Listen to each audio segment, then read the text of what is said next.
প্রিয় ভিউয়ার্স, নবমণ্ডল ভূমণ্ডল সৃষ্টির পর এবং মানবজাতির সৃষ্টির পূর্বে মৃত্যু নামক বস্তুকে পরাক্রমশীল মহান আল্লাহ তাআলা নিরাকার কোনো দেহ ছাড়াই অদৃশ্যভাবে সৃষ্টি করেছেন। সর্বশক্তিমান আল্লাহ তাআলা নবমণ্ডল ও ভূমণ্ডলের সকল বস্তু হতে বিরাট আকারে মহাশক্তিশালী ও শ্রেষ্ঠরূপে মৃত্যুকে সৃষ্টি করেছেন। এমনকি তা নবমণ্ডল ও ভূমণ্ডল হতেও অধিক শক্তিশালী। মৃত্যুকে সৃষ্টি করে আল্লাহ তাআলা মৃত্যুকে ৭০টি মজবুত শিকল দ্বারা বেঁধে দেন। উক্ত প্রত্যেকটি শিকলের দৈর্ঘ্য ১০০০ বছরের রাস্তার সমান দূরত্ব। এরপর মৃত্যুকে মহান আল্লাহ তাআলা এমন এক জায়গায় সংরক্ষিত অবস্থায় রেখেছেন যেখানকার সন্ধান কোনো ফেরেশতা পর্যন্ত পায়নি। অতঃপর হযরত আদম আলাইহিস সালামকে সৃষ্টির পর ফেরেশতারা মৃত্যুর অস্তিত্ব খুঁজে পেয়েছিলেন। মৃত্যু সৃষ্টির পর আল্লাহ তাআলা মালাকুল মউত তথা আজরাইল আলাইহিস সালামকে উপস্থিত হওয়ার আহ্বান করলেন। মহান আল্লাহ তাআলার আহ্বানে সাথে সাথেই হযরত আজরাইল আলাইহিস সালাম উপস্থিত হলেন। এরপর আল্লাহ তাআলা হযরত আজরাইল আলাইহিস সালামকে উদ্দেশ্য করে বললেন, হে মালাকুল মউত, আজ হতে তোমাকে আমি মৃত্যু নামক বস্তুর উপর সম্পূর্ণ কর্তৃত্ব ও শক্তি অর্পণ করলাম। মালাকুল মউত আজরাইল আলাইহিস সালাম আল্লাহ তাআলার এই নির্দেশ শ্রবণের পর জিজ্ঞেস করলেন, হে দয়াময় আল্লাহ, মৃত্যু আবার কি বস্তু? তখন আল্লাহ তাআলা মৃত্যুর চতুর্দিকের শত আবরণ উন্মুক্ত করে বললেন, হে মালাকুল মউত, এই দেখো মৃত্যু নামক বস্তু, এর উপর সম্পূর্ণ কর্তৃত্ব আমি তোমাকে দিয়েছি। দুনিয়ার সকল প্রাণীর রূহ কবজ করার দায়িত্ব আমি তোমাকে অর্পণ করলাম। এ কথা শুনে আজরাইল আলাইহিস সালাম বললেন, হে আল্লাহ, মৃত্যু তো আমার অপেক্ষায় অধিক শক্তিশালী, আমি কিভাবে তাকে আমার অধীনস্থ করব? এটা শুনে আল্লাহ তাআলা বললেন, তুমি ঘাবড়িও না, আমি এই মুহূর্তে মৃত্যুকে তোমার অধীনস্থ করে দিলাম। এরপর আজরাইল আলাইহিস সালাম বললেন, হে সর্বশক্তিমান আল্লাহ, আমাকে একটু সময় দিন যাতে আমি ভূমণ্ডল ও নবমণ্ডল ঘুরে ঘুরে ভ্রমণ করে সকল প্রাণী জগৎকে আমার শক্তি ও দায়িত্বের কথা জানিয়ে আসি। আল্লাহর অনুমতি নিয়ে আজরাইল আলাইহিস সালাম ভূমণ্ডলে এসে ভয়ঙ্কর শব্দে গর্জন করে বলতে শুরু করলো, হে আল্লাহর সৃষ্টি প্রাণীকুল, তোমরা জেনে রাখো, আল্লাহর পক্ষ হতে যে কাজের দায়িত্ব ও কর্তব্য পেয়েছি তা দ্বারা আমি সকল বন্ধুকে বন্ধুর মিলন হতে, স্বামীকে তার স্ত্রীর সম্মুখ হতে এবং স্ত্রীকে তার স্বামীর সম্মুখ হতে বিচ্ছিন্ন করে তার প্রাণবায়ু কেড়ে নিব। হে হতভাগ্য মৃত্যু পথযাত্রী, তুমি কি আখিরাতের জন্য কোনো সৎ কাজ করেছ যা আজকে তোমার উদ্ধারকারী সাহায্যকারী হিসাবে তোমার সাথী হবে? কিন্তু আফসোস, তুমি জীবনভর আখিরাতের পাথর হিসাবে কিছুই সংগ্রহ করনি। তুমি যা অর্জন করেছ তা আজকে কোনো কাজে আসবে না। একথা শ্রবণে মুমূর্ষ ব্যক্তি তার মুখমণ্ডল অন্য পার্শ্বে ঘুরিয়ে নিবে, কিন্তু যমদূত মুহূর্তের মধ্যেই সেদিকেও উপস্থিত হয়ে বলতে থাকবে, হে হতভাগ্য বান্দা, তুমি কি আমাকে চিনতে পেরেছ? আমি তো তোমার আত্মা হরণকারী। আমি তোমার সম্মুখে তোমার পিতামাতার রূহ কবজ করেছি। তখন তুমি তাদের সম্মুখে দণ্ডায়মান ছিলে, কিন্তু তুমি কি তখন অনুধাবন করতে পারোনি যে মৃত্যু কি বস্তু, কিভাবে রূহ কবজ করা হয়? আজ তুমি তা পুঙ্খানুপুঙ্খভাবে অনুধাবন করতে পারবে। মালাকুল মউত আজরাইল ফেরেশতার ডানে বামে, উপরে নিচে এবং সামনে ও পেছনে ৬টি মুখ রয়েছে। ডান পাশের মুখ দিয়ে পাশ্চাত্যের, আর বাম পাশের মুখ দিয়ে প্রাচ্যের, পেছনের মুখ দিয়ে পাপীদের, উপরের মুখ দিয়ে আকাশবাসীর এবং নিচের মুখ দিয়ে দৈত্য দানবের রূহ কবজ করে থাকে। আজরাইল আলাইহিস সালামের দেহ এত বড় যে পৃথিবীর সকল নদী নালা, সাগর সমুদ্রের সব পানিও যদি তার মাথায় ঢেলে দেওয়া হয় তবুও এক ফোঁটা পানি মাটিতে গড়িয়ে পড়বে না। তার সামনে পৃথিবীর আত্মাসমূহ এতই ছোট যেন বিভিন্ন খাদ্যে পরিপূর্ণ একটি থালা তার সামনে রেখে দেওয়া হয়েছে, আর তিনি যেখান থেকে যা এবং যতটুকু ইচ্ছা খেতে পারেন। বনী ইসরায়েলের কিছু লোক একবার হাঁটতে হাঁটতে এক কবরস্থানে এসে পৌঁছালো। তারপর পরস্পরে বলল, এসো আমরা নামাজ পড়ে আমাদের রবের নিকট দোয়া করি যেন তিনি আমাদের সামনে কোনো এক মৃত ব্যক্তিকে জীবিত করে দেন, আর সে আমাদের নিকট মৃত্যু সম্পর্কে কিছু বলে। তারপর তারা নামাজ পড়ল এবং দোয়া করল। দোয়ার পরপরই একটি কবর থেকে এক ব্যক্তি উঠে দাঁড়ালো এবং তাদেরকে লক্ষ্য করে বলল, হে লোকেরা, ৯০ বছর আগে আমি মৃত্যুবরণ করেছি, এখনও মৃত্যুর যন্ত্রণা আমার থেকে দূর হয়ে যায়নি। তোমরা কি চাও এখন পুনরায় আমি তা অনুভব করি? সুতরাং তোমরা আল্লাহর নিকট দোয়া করো যেন আমি দুনিয়াতে যে অবস্থায় ছিলাম সে অবস্থায় তিনি আমাকে ফিরিয়ে নেন। সে চাইছে না যে মৃত্যুর কঠিন যন্ত্রণা সে পুনরায় অনুভব করুক। একবার হযরত ঈসা আলাইহিস সালাম শাম ইবনে নূহ আলাইহিস সালামের কবরের নিকট আসলেন এবং কবরের দিকে লক্ষ্য করে বললেন, হে কবরে শায়িত ব্যক্তি, আল্লাহর নির্দেশে জীবিত হও।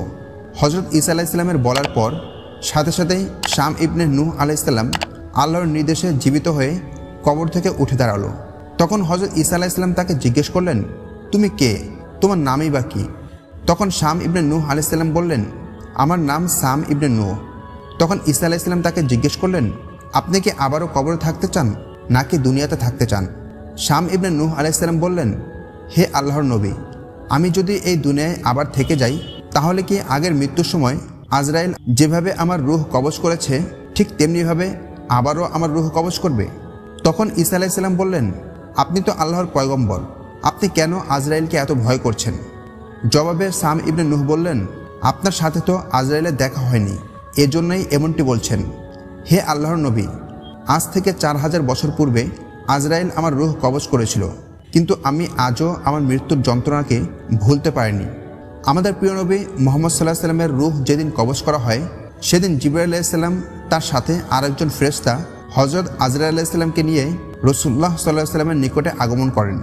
জিবরাইল আলাইহিস সালাম রাসূলুল্লাহ সাল্লাল্লাহু আলাইহি সাল্লামের হুজরা মুবারকের দরজায় দাঁড়িয়ে রাসূলুল্লাহ সাল্লাল্লাহু আলাইহি সাল্লামকে লক্ষ্য করে বললেন, হে আল্লাহর নবী, আজ আমি আপনার নিকট এমন একজন নতুন ফেরেশতা নিয়ে এসেছি যে ইতিপূর্বে আর কোনোদিনও আপনার কাছে আসেনি। তার নাম হলো মালাকুল মউত আজরাইল আলাইহিস সালাম। নবী করিম সাল্লাল্লাহু আলাইহি সাল্লাম আজরাইল আলাইহিস সালামকে ভেতরে প্রবেশের অনুমতি দিলেন। অনুমতি পেয়ে আজরাইল আলাইহিস সালাম ভেতরে প্রবেশ করলেন। এরপর রাসূলুল্লাহ সাল্লাল্লাহু আলাইহি সাল্লামকে লক্ষ্য করে বললেন, হে আল্লাহর রাসূল, আমি পৃথিবীতে ইতিপূর্বে যে সকল প্রাণীর রূহ কবজ করেছি তাদের কারো কাছেই কোনো প্রকার অনুমতি প্রার্থনা করিনি, শুধু আপনার নিকট আপনার রূহ কবজ করার অনুমতি প্রার্থনা করছি। রাসূলুল্লাহ সাল্লাল্লাহু আলাইহি সাল্লাম বললেন, যদি তোমাকে অনুমতি না দেই? তখন আজরাইল আলাইহিস সালাম বললেন, তাহলে আমাকে ফিরে যেতে নির্দেশ দেওয়া হয়েছে, তবে আল্লাহ তাআলা আপনার দিদারের অপেক্ষা করছেন। এরপর রাসূলুল্লাহ সাল্লাল্লাহু আলাইহি সাল্লাম তাকে রূহ কবজের অনুমতি দিলেন। হযরত ফাতেমা রাদিয়াল্লাহু তাআলা আনহা তখন রাসূলুল্লাহ সাল্লাল্লাহু আলাইহি সাল্লামের কাছে অবস্থান করছিলেন। তিনি বলেন, আমি দেখলাম মৃত্যুর যন্ত্রণার কারণে রাসূলুল্লাহ সাল্লাল্লাহু আলাইহি সাল্লামের হাত মোবারক একবার গুটিয়ে আসছে আর একবার মেলে যাচ্ছে। রাসূলুল্লাহ সাল্লাল্লাহু আলাইহি সাল্লামের সমস্ত শরীরের প্রত্যেকটি লোমকূপের গোড়া থেকে ঘাম নির্গত হচ্ছে। আজরাইল আলাইহিস সালাম যখন রাসূলুল্লাহ সাল্লাল্লাহু আলাইহি সাল্লামের রূহ কবজ করার জন্য রাসূলুল্লাহ সাল্লাল্লাহু আলাইহি সাল্লামের বুকের উপর হাত রাখলেন, তখন রাসূলুল্লাহ সাল্লাল্লাহু আলাইহি সাল্লাম বললেন, হে আজরাইল, তুমি তো আমার বুকে হাত রেখেছো বলে মনে হচ্ছে না, আমার মনে হচ্ছে তুমি আমার বুকে উহুদ পাহাড় চেপে ধরেছ। রাসূলুল্লাহ সাল্লাল্লাহু আলাইহি সাল্লাম বলেছেন, বান্দার অন্তিমকালে মৃত্যু যন্ত্রণা চলার সময় ইবলিস শয়তান উপস্থিত হয়ে উক্ত ব্যক্তির বাম পাশে উপবিষ্ট হয়ে বলে, হে আদম সন্তান, তুমি যদি এ কঠিন মৃত্যু হতে মুক্তি চাও তাহলে একাধিক সৃষ্টিকারীর অস্তিত্ব গ্রহণ করো, অর্থাৎ শিরক করো। মানুষের শেষ নিঃশ্বাস ত্যাগের সময় তার হৃৎপিণ্ডের ব্যথায় এবং পানির পিপাসায় অত্যাধিক কাতর ও অস্থির হয়ে থাকে। এ দুরবস্থার সুযোগ নিয়ে ইবলিস শয়তান ধোঁকা দেওয়ার কাজে তৎপর হয়ে থাকে। এ সময় ইবলিস শয়তান অতি শীতল এক গ্লাস পানি হাতে নিয়ে মৃত্যু পথযাত্রীর সামনে এসে গ্লাসটি ঘুরিয়ে ফিরিয়ে তাকে দেখিয়ে থাকে। তা দেখে মৃত্যুবরণকারী লোকটি ইবলিসকে বলে, তুমি আমাকে একটু পানি পান করাও। উত্তরে ইবলিস বলে, তুমি যদি স্বীকার করো যে বিশ্বের কোনো মালিক নেই তাহলে আমি তোমাকে পানি পান করাতে পারি।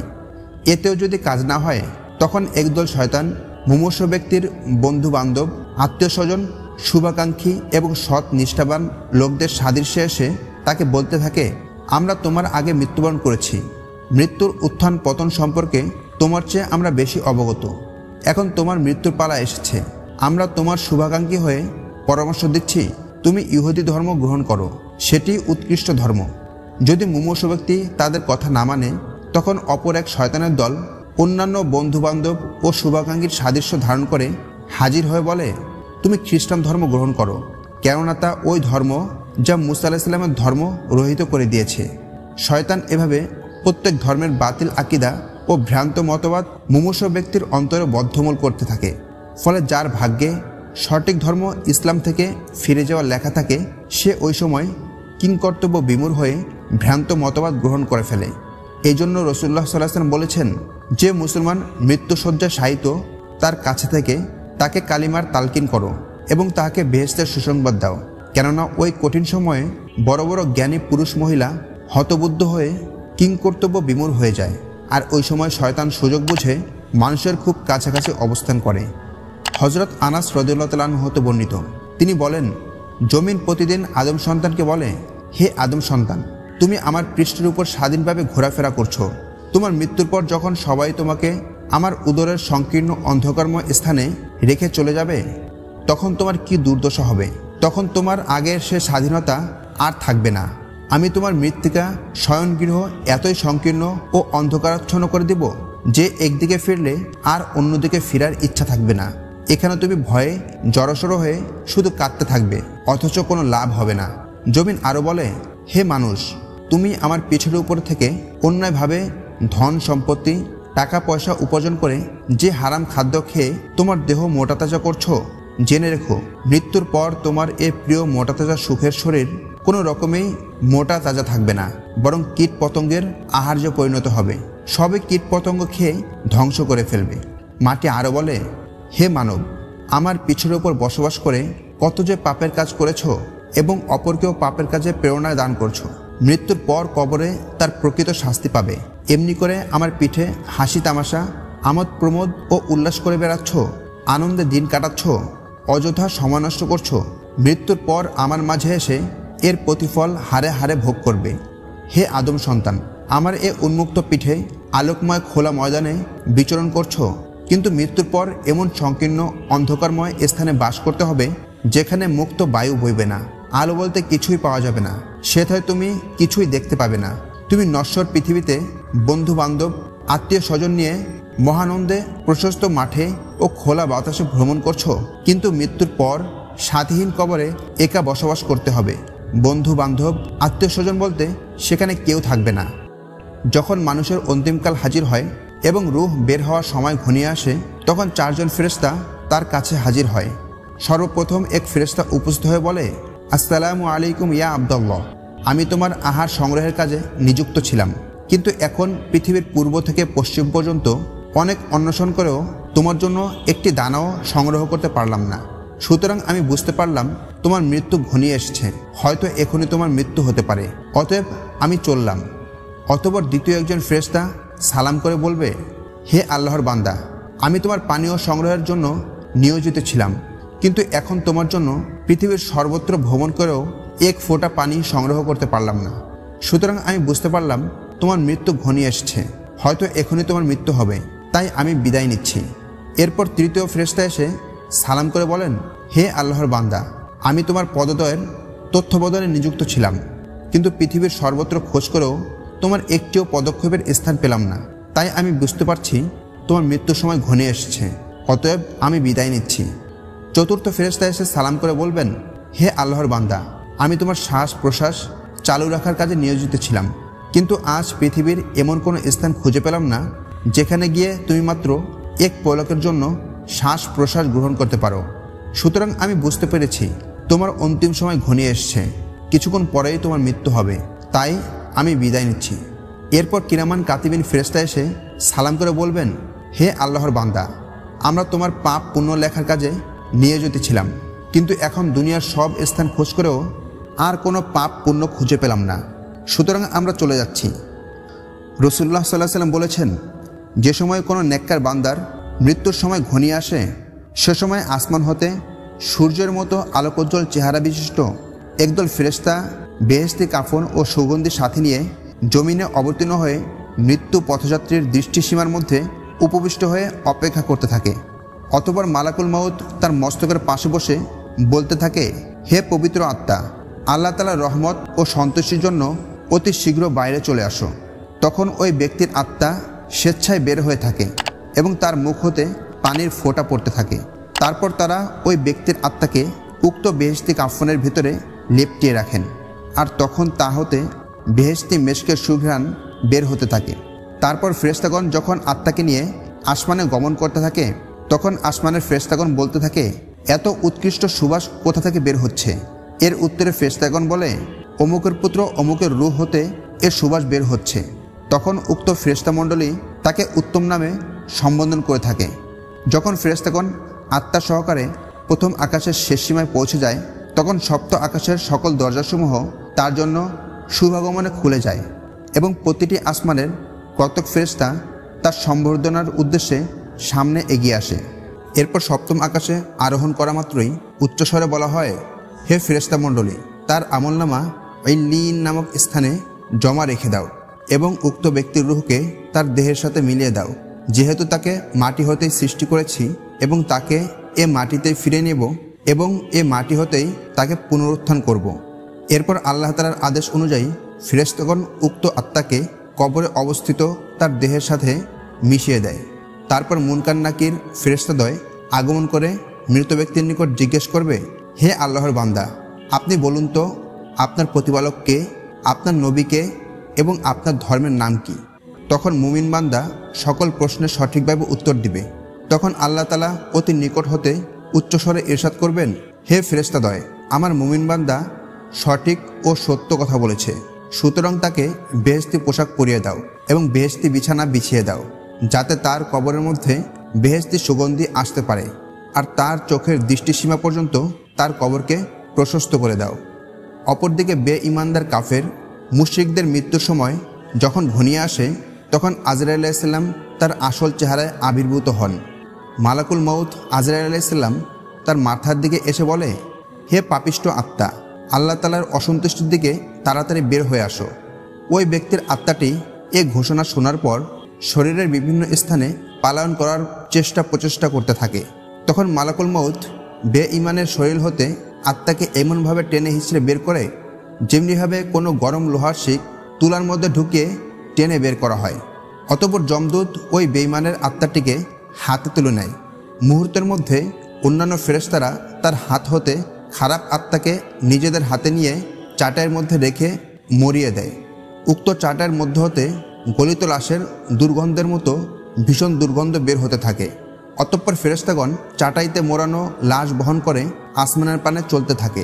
তারা যখন যে ফেরেশতাদের নিকট দিয়ে যেতে থাকবে, তখন তারা জিজ্ঞেস করবে, এ বদবখ্ত আত্মাটি কার? তখন আত্মা বহনকারী ফেরেশতাগণ তার ও তার পিতার কদর্য নাম উচ্চারণ করে বলবে, এটি অমুকের পুত্র অমুকের আত্মা। এভাবে আত্মা বহনকারী ফেরেশতাগণ যখন প্রথম আসমানের দরজার নিকট পৌঁছাবে এবং দরজা উন্মুক্ত করার জন্য চেষ্টা করবে, কিন্তু আসমানের দরজা খোলা হবে না। অতঃপর আসমান হতে আল্লাহ তাআলা বলবেন, হে ফেরেশতাগণ, এর নাম সিজ্জিনে তালিকাভুক্ত করো। অতঃপর তার রূহ জমিনে যেখানে দাফন করা হয়েছে সেখানে নিক্ষেপ করা হবে এবং তার রূহকে দেহে ফেরত দেওয়া হবে। তখন দুজন ফেরেশতা আগমন করবেন এবং তাকে বসিয়ে জিজ্ঞাসা করবেন, তোমার প্রভুকে? সে উত্তর দিবে, আফসোস আফসোস, আমি জানি না। ফেরেশতারা আবার জিজ্ঞেস করবেন, তোমার কাছে যে লোকটিকে পাঠানো হয়েছিল তার সম্পর্কে তোমার ধারণা কি? সে উত্তরে বলবে, আফসোস আফসোস, আমি জানি না। তখন আকাশ থেকে এক ঘোষক ঘোষণা করেন, এ লোক মিথ্যা বলছে, তাকে জাহান্নামের বিছানা বিছিয়ে দাও এবং তার জন্য জাহান্নামের একটি দরজা খুলে দাও, যাতে তার কাছে জাহান্নামের গরম বাতাস ও তাপ পৌঁছাতে পারে। তার কবর অতি সংকীর্ণ করে দাও। এরপর মাটি তাকে এমনভাবে চেপে ধরবে যে তার এক পাশের হাড় অপর পাশে ঢুকে যাবে। অতঃপর কালো চেহারা বিশিষ্ট, কালো পোশাক পরিহিত ও দুর্গন্ধযুক্ত এক ভয়ানক আকারের লোক এসে বলবে, তুই দুঃখের সংবাদ গ্রহণ কর, ধ্বংস হোক তোর, আজ তোর সেই দিন যার অঙ্গীকার তোর সাথে করা হয়েছিল। তখন কাফের বা মুনাফিক ব্যক্তি বলবে, তোমার পরিচয় কি? তোমার চেহারা দেখেই মনে হচ্ছে তুমি কোনো দুঃখের সংবাদ নিয়ে এসেছো। উত্তরে লোকটি বলবে, আমি তোর সেই খারাপ আমল যা তুই দুনিয়াতে করেছিলি। তখন সে বলবে, হে আল্লাহ, কিয়ামত যেন না হয়। প্রিয় ভিউয়ার্স, মৃত্যু সকলের জন্য অনিবার্য একটি বিষয়। মহান আল্লাহ তাআলা কুরআনুল কারিমে বলেছেন, কুল্লু নাফসিন যায়িকাতুল মাউত, অর্থাৎ প্রতিটি প্রাণীর মৃত্যুর স্বাদ আস্বাদন করতে হবে। যদি সে মুমিন খাঁটি বান্দা হয়ে থাকে, তার মৃত্যু কোনোরূপ কষ্ট ছাড়াই অতি সহজেই হয়ে যাবে। আর যদি সে গুনাহগার পাপী বান্দা হয়, তাহলে তার মৃত্যু কঠিন যন্ত্রণাদায়ক আযাবের মাধ্যমে হবে। মহান আল্লাহ তাআলা আমাদের সকলকে পরিপূর্ণ মুমিন বান্দা হওয়ার তৌফিক দান করুন এবং মৃত্যু, কবর এবং জাহান্নামের আগুন থেকে নাজাত দান করুন। আমিন। Please like, share, and subscribe our channel.